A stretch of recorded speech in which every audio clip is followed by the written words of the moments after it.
The truth can be a cold revelation, striking like ice when you least expect it to appear.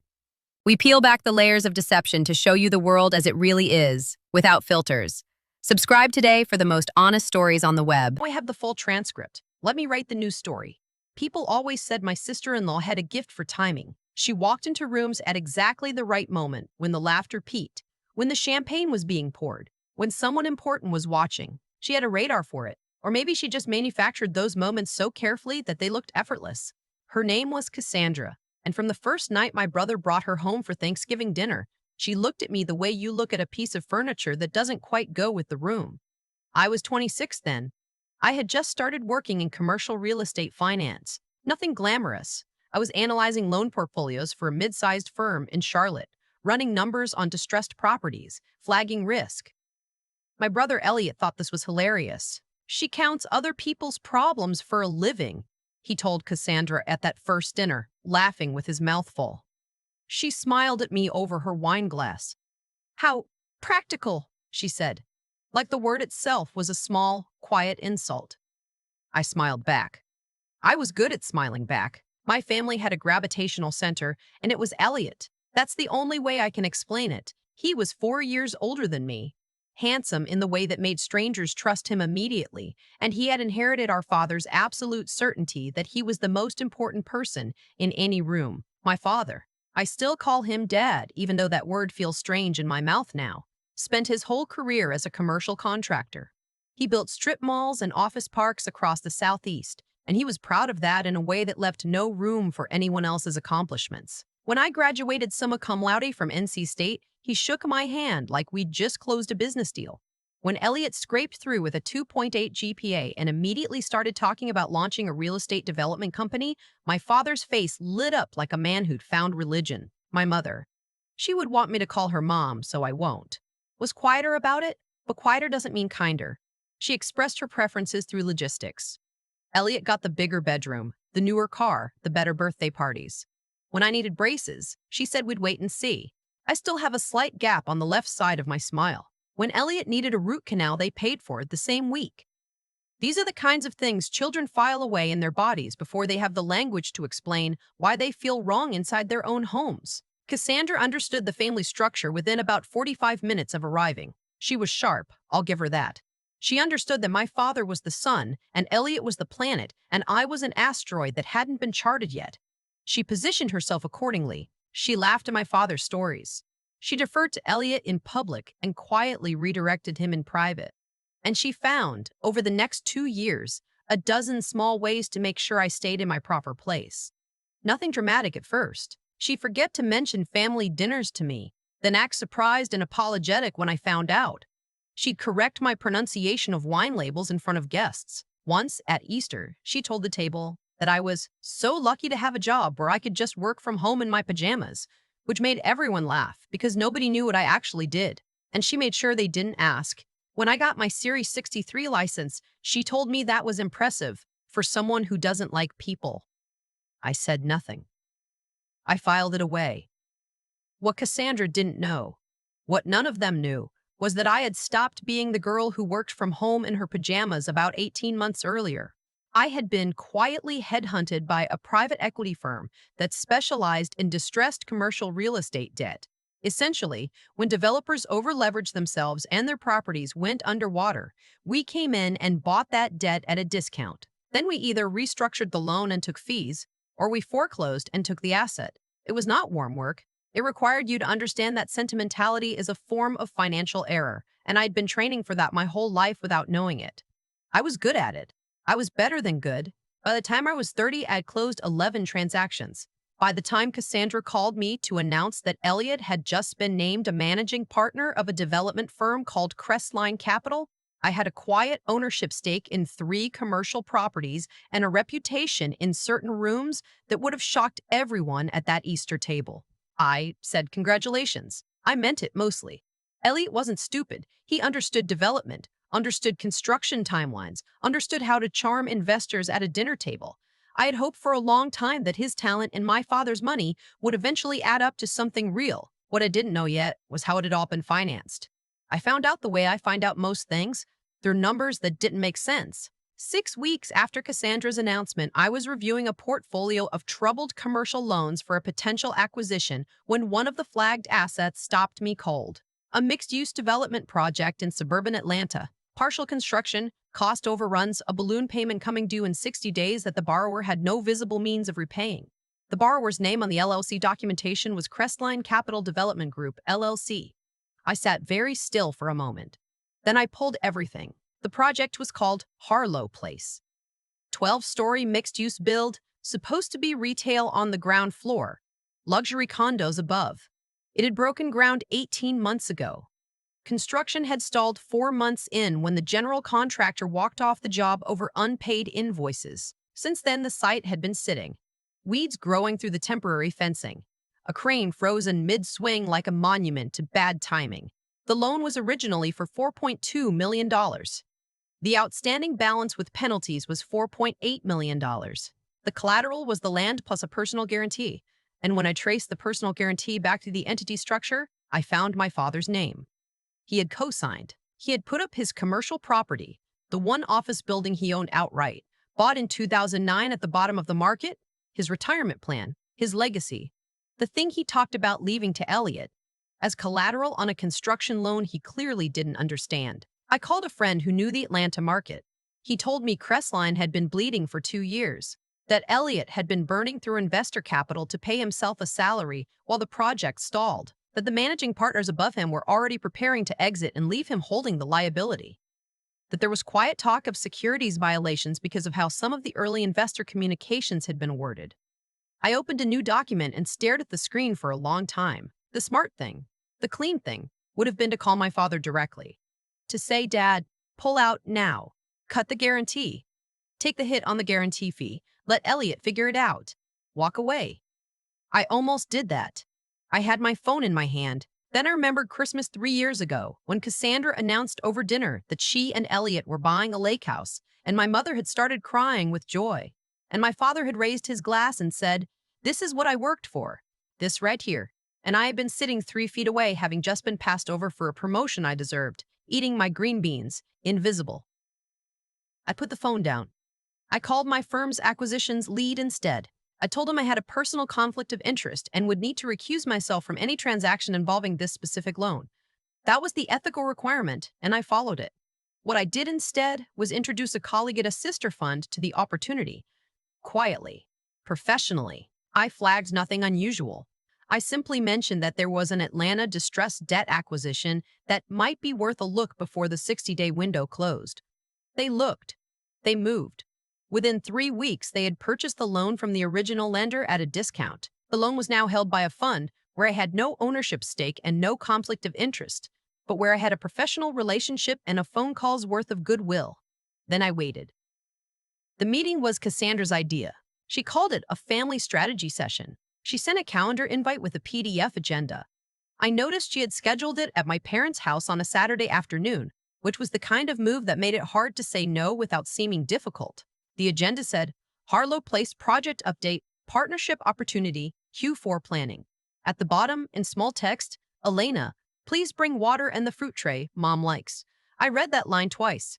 I brought the fruit tray. My father's house had a formal dining room that he only used for serious occasions. The table was mahogany, the chairs were leather, and there was a sideboard along the wall that had held the same crystal pitcher for as long as I could remember. When I arrived, Cassandra was already there, in a cream blazer sitting at the end of the table closest to my father's seat. Elliot was beside her on his phone. My mother was adjusting a vase of flowers that did not need adjusting.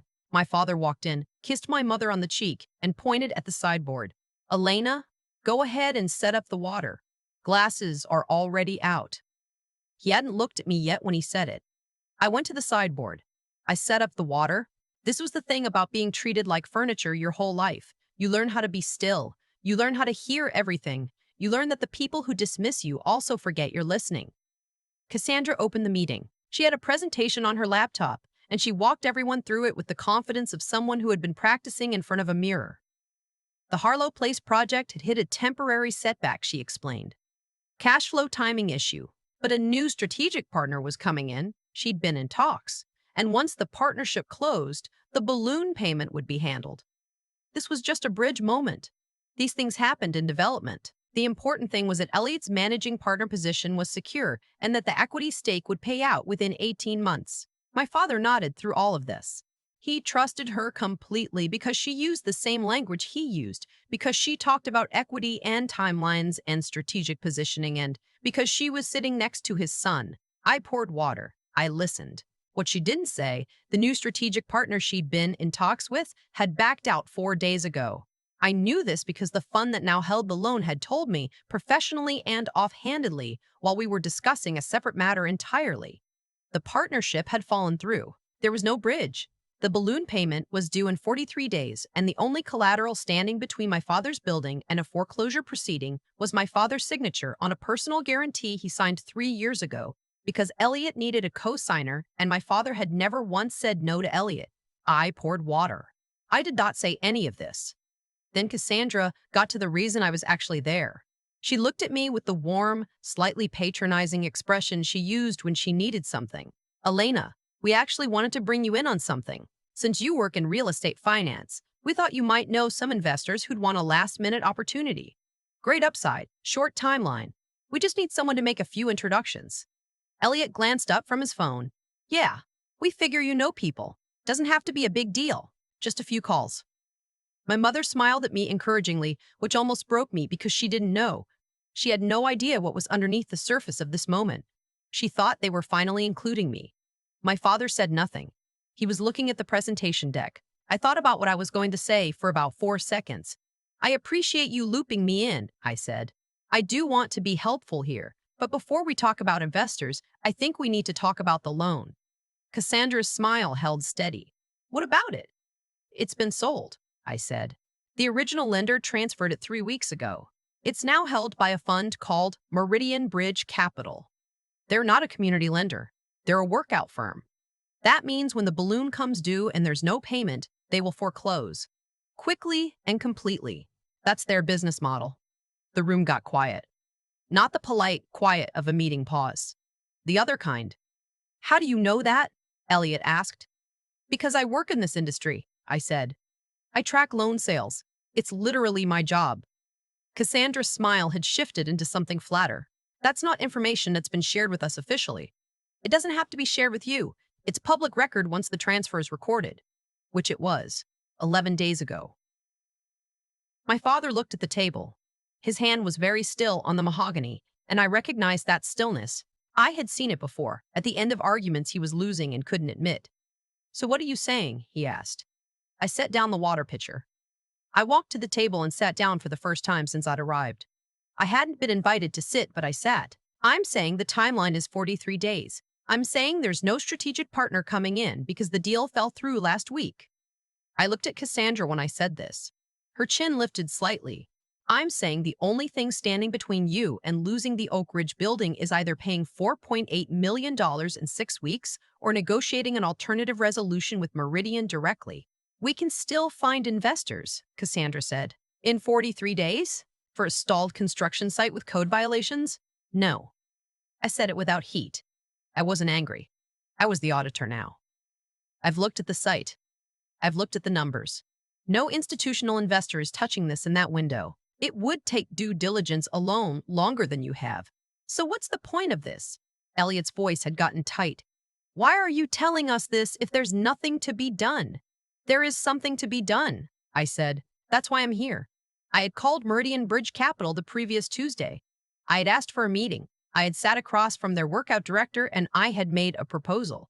I wanted to purchase the note myself, at a modest premium to what they paid for it. They had been skeptical at first, given my personal relationship to the borrower, but I had structured it correctly through a separate holding entity where I had no operational conflict, and their lawyers had agreed it was clean. I now owned the loan.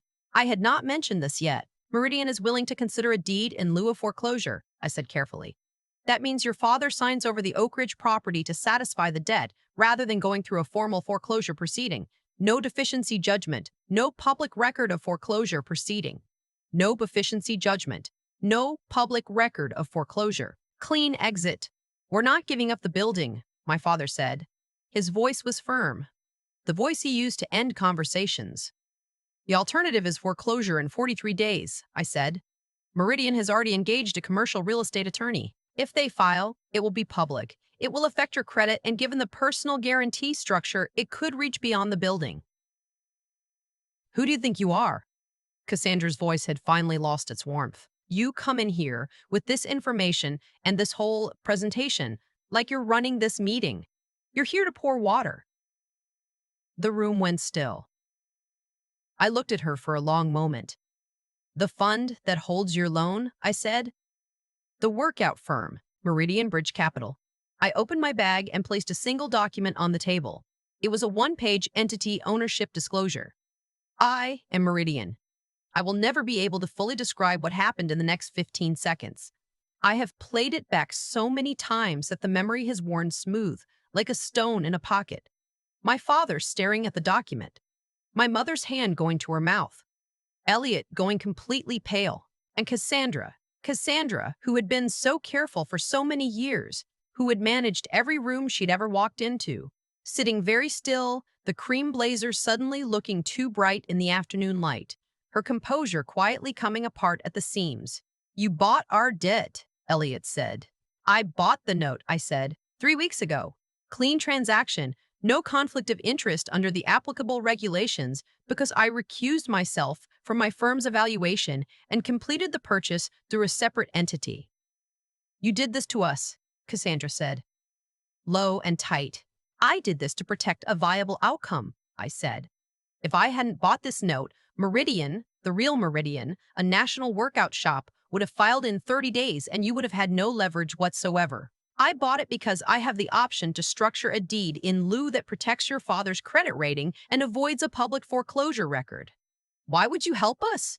My father asked, and his voice was strange. It wasn't the boardroom voice or the lecture voice. It was smaller. I thought about that question for a moment. I'm going to be honest with you, I said. Part of me wanted to let it go to foreclosure. I want you to know that because I think you should know what it cost me to sit in this chair today. I paused. But I'm not doing this for you.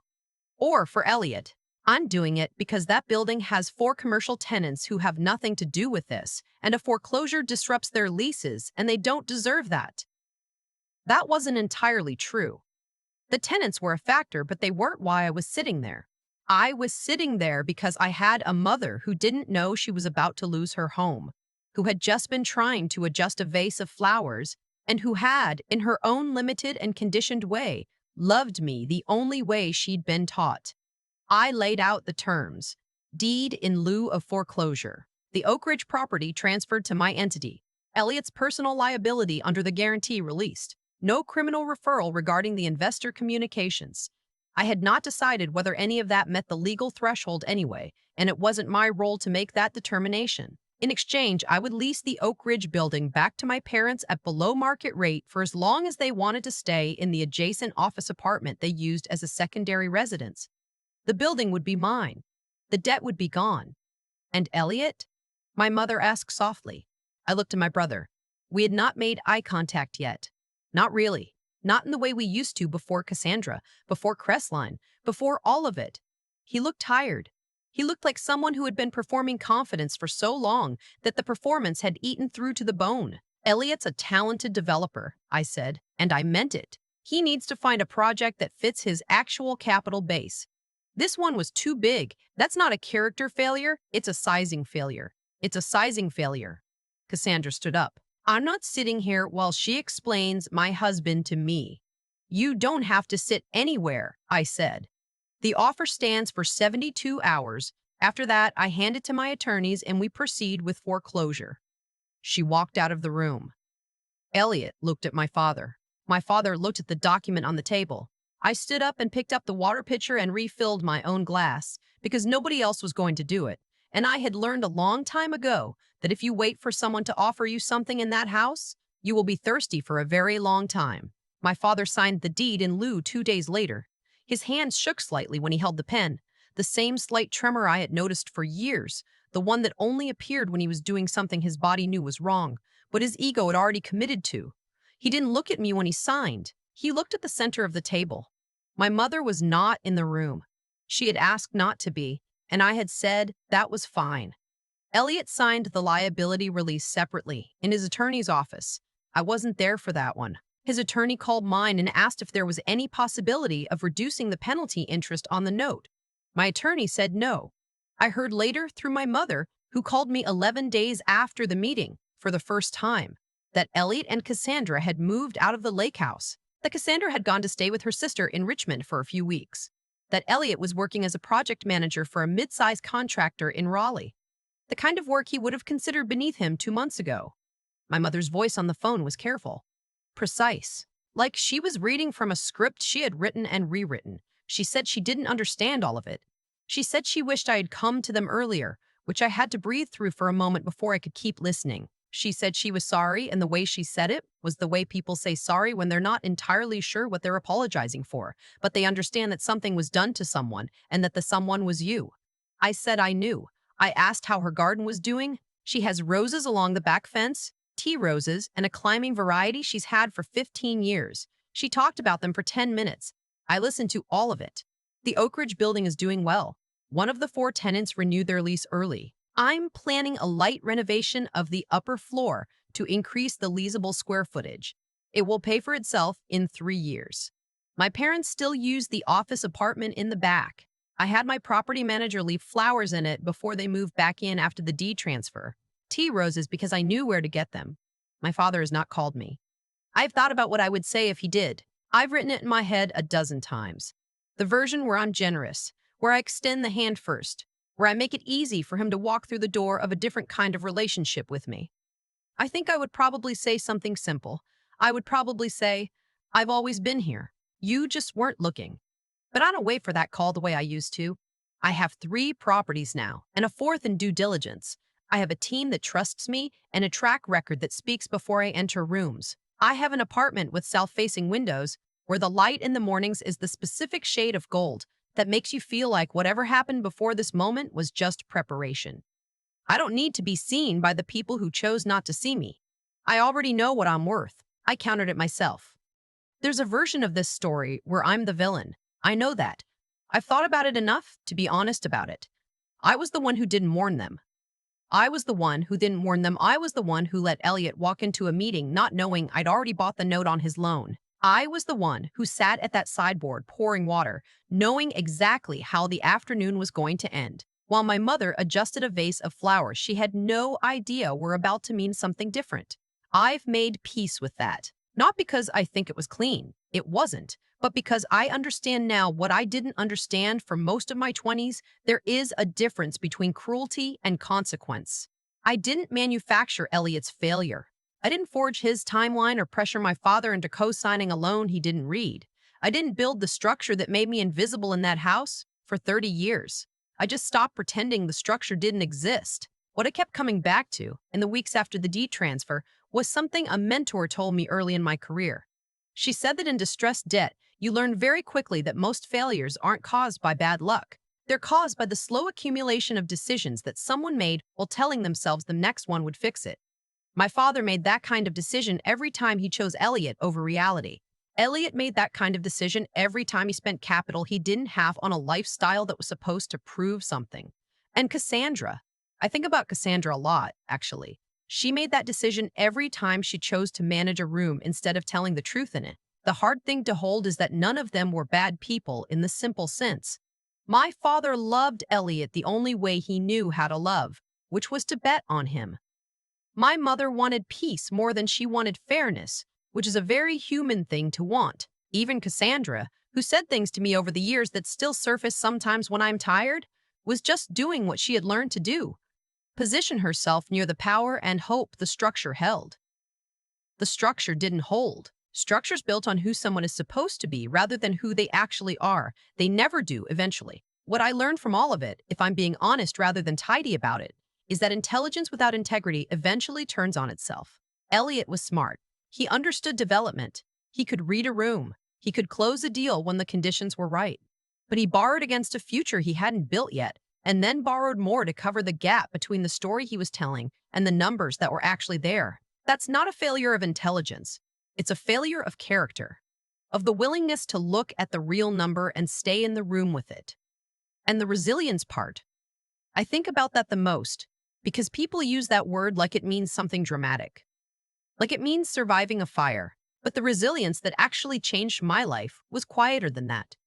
It was the 26-year-old version of me who kept going to work after Easter dinner, who stacked one credential on top of another, not to impress anyone, but because the work itself was honest and the progress was real, who sat at a sideboard pouring water while holding a truth that would have ended the meeting and waited because the timing mattered and she knew it. I don't need my father to call, but if he did, I know what I'd want him to understand. The girl he wrote off as a sunk cost was the only one in that room doing math that actually added up.